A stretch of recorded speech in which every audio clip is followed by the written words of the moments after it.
Sometimes, when I look really hard, I can see a castle made of sand off in the distance. All I want so badly is to go to it. I see men and women gathered around a table, sitting, eating, and talking all together. The men slowly become more inebriated as the women begin to take care of them and take them up to their quarters. The servants come out and begin to clean up the massive mess made from the splendid dinner. But even as they do, it's fruitless. The food fills up their plates again, and the table becomes a mess. And even as the servants rub the stains out of the green tablecloth, they appear again. The men and women wake in the morning to a mess in the hall and food strewn everywhere on the floor, walls, and even on the ceiling. But the servants are nowhere to be seen. I decide to sleep out of my eyes and rise in my bed. I look at the time, 6 o'clock. It's pitch black outside, I still have a little bit of time. I wake up, 9 o'clock. Fuck, she's gonna kill me. What does it matter though? In the grand scheme of things, what does it matter whether or not I'm late? Relatively speaking, the extra 2 hours that I just spent sleeping are actually less than a fraction of a fraction of a percent of a fraction of all time. Less than that, actually. Try to tell me who I am, what I can and can't do, they don't understand. I don't think anyone does. I'll live everyone else for everyone to be happy.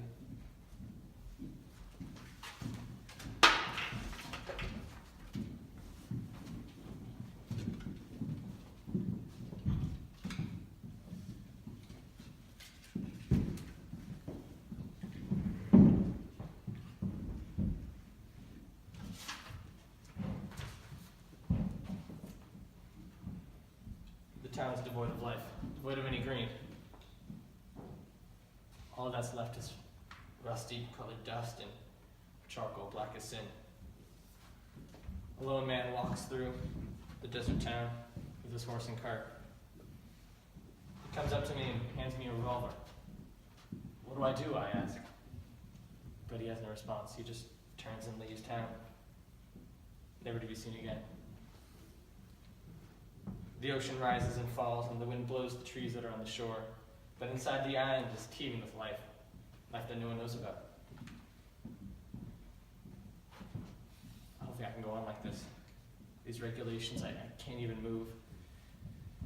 I'm just trapped like a bird in a cage with these little wings clipped to stumps on my back. This is not the way that we determine success. This is not the way to determine the value of a human. You don't even know me. You don't even know who I am. All you see is numbers. You see fragmented fractions of light, of color that form characters that form, sure, I'm eating, but what can you really tell from all that? Tell me, please, how can you determine someone's character from something that isn't even there? Tell me, how am I supposed to live when all you do is drag me down deeper into the navy color of hopelessness? You think I'm hiding? You think that I am hiding? Take a look at yourself. You can't even be honest with yourself, and here you are telling me the same thing. You wouldn't even get it. You've never felt the way that I feel. You don't understand who you are to tell me how to live my life.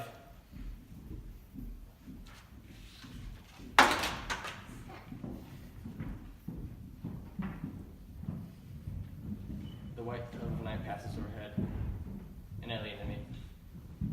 She lands on a branch and begins to create a nest, but the sound of a hawk's cry frightened her into hiding. But the hawk is too late. I see her go to her own nest of hungry blackened chicks. One by one, they fall out into the void that goes nowhere and nowhere.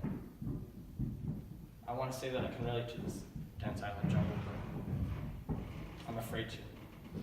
I'm afraid to admit it, not just to everyone, but also to myself.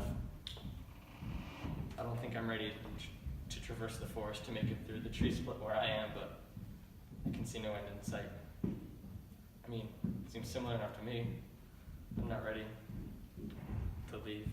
She actually says I'm not allowed to go for this very reason. But